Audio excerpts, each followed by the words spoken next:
السلام علیکم۔ اپنے اپنے فرقوں، اپنے اپنے مسلکوں، اپنی اپنی طریقت کو بیان کرنا کمیونیکیشن میڈیا پر یہ اسلام کی دعوت نہیں ہے۔ اس کی صفائی دینا، اس کے حق میں بولنا، اس کے بارے میں دلائل دینا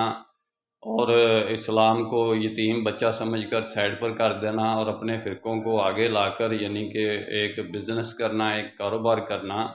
یہ اسلام کی دعوت نہیں ہے۔ اسلام اس وقت نظام ہے، اسلام اس وقت تقسیم ہے اور نظام کو جوڑنے والے عالم دین کی ضرورت ہے، علماء حق کی ضرورت ہے جو اس نظام کو، تقسیم شدہ نظام کو جوڑیں اور اس کو ملائیں جو کاٹا گیا ہے، جو اللہ تعالیٰ نے یعنی کہ حکم دیا ہے کہ جس کو جوڑنے کا اس کو جوڑیں، اور جن باتوں کو یعنی کہ تلف کرنے کا حکم دیا گیا ہے، نہی عن المنکر ہے، وہ یعنی کہ ایک فرقہ پرستی کو ختم کریں، اور امر بالمعروف یہ ہے کہ ان اقیم الدین، دین کو قائم کریں، یعنی کہ اس بنیاد پر جو دعوت پیش کرے گا وہ اسلام کی دعوت ہوگی۔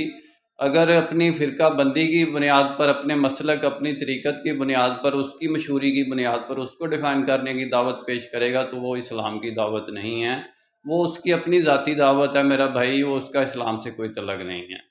میرا کام اسلامک ورلڈ کی امن اور یونائٹی کا، انشاءاللہ ڈیٹیل میں بات پھر ہوگی۔ نسبت، وحدت، خدمت، خیر کے ساتھ، اللہ حافظ۔